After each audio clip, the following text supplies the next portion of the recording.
Welcome back to our journey into the wilderness with our hero John, who is travelling in the footsteps of his model, his example, his hero, his calling, Elijah.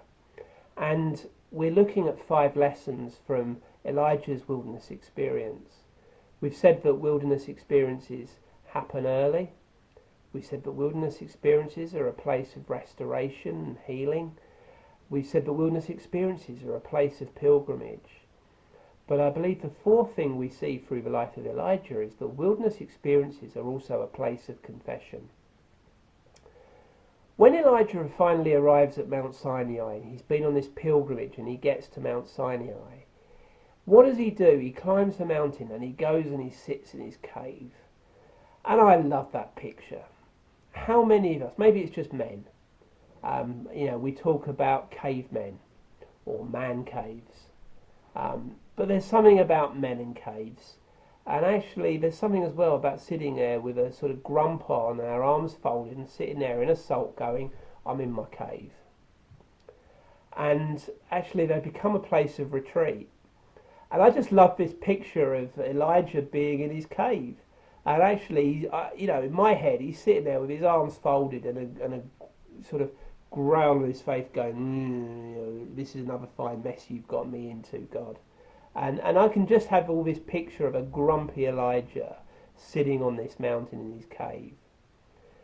But what we see when he gets into this cave and he has this moment is we see that he begins to tell God his story. And it's almost as if it's taken this pilgrimage and getting into this cave for him to get honest with God. And actually he begins to have a right moan at God. What we begin to see is he begins to tell God that he's done all these things for God, and where's it got him? It's got him into trouble, and all the prophets have been killed, and he's the only one left, and there's poor old me, and God, this is another fine mess you've gotten me into. But the thing about that is he's having a right moan, but actually he's getting honest with God. And he pours out and he tells God his story. And okay, it's Elijah's story from his perspective, and it's not even a correct perspective. And God pretty much shows him it's not a correct perspective. But actually God humours him. God allows him to get off of his chest all that he's been carrying. Elijah's situation feels very real to him. And often I find myself talking with people, and there's sometimes a comparison paralysis that I see in people where they say, I'm going for all this stuff, but I haven't got it as bad as Joan down the road. And so therefore we minimise our experience because it's not as bad as Joan down the road. The reality is, when we go through rough times, they're very real to us. And they might not be the same as Joan down the road, but they're still real to us. And what we go through is very real, and we might be struggling to cope with that. And here is Elijah, with everything he's gone through, pouring out his heart and getting honest with God. He's offloading. And there's a part of me, we see him offload twice. And there's almost a part of me, when I look at it, I almost hear in my reading of it 2 different tones of voice. Whereas the first tone of voice is that sense of, how dare you, God, this is another fine mess you've got me into. To the second one going, actually, God, this is what it looks like. And there's almost like, in my head, the encounter that he has with God changes his perspective and his tone of voice. But we see with Elijah, he's pouring out his heart, the reality of what he thinks, what he feels. He's talking about the fear, he's talking about the uncertainty, he's struggling with a sense of purpose. And he's got that question that so many people say, God, why? God, I served you all these years. Why did this happen? Why did you let that person do this to me? Why did you let that happen to me?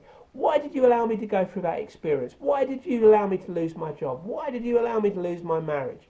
Why did I have to go through bereavement? Why did you have to give that person cancer? All those questions come pouring out. And Elijah's doing that with God in his cave.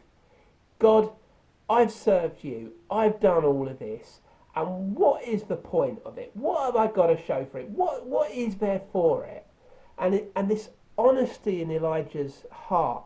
I just love that sense of confession of Elijah pouring out his heart, warts and all, before God. And the reality is, God's big enough to cope with a tantrum. Oh, we've got to approach God in holiness. And yeah, there is a place for that. But actually, God can cope when you and me spit our dummy out. God can cope when we have a tantrum.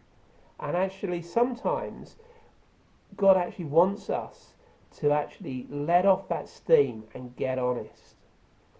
God meets Elijah in his cave. And God's not scared by Elijah's rant. And it's beautiful. You know, God's big enough to cope with Elijah's rant. And what he does is he refocuses Elijah's mission, his ministry and his purpose. So Elijah gets honest. He pours out this confession before God. God, this is where I'm at. This is how I'm feeling. This is what it looks like to me. I don't get it. I'm feeling all these things. And God meets him and refocuses him. And what does God do for Elijah's well-being going forward? Well, he does a number of things. But the thing I love is that he gives him an assistant. He gives Elijah Elisha. And he gives him this trainee, this disciple, this assistant. And actually, for all of Elijah's power and experience, he's no longer a one-man ministry. He's now moved into team. And part of God's solution to this man who's at the risk of breakdown, having seen all these things, is to bring him a partner to work alongside him. There's a beautiful picture there, but actually we're not meant to minister alone. And I love, the successes of Moses and Joshua. You know, you look at that history, you see that training that's going on, where actually something was right in that relationship.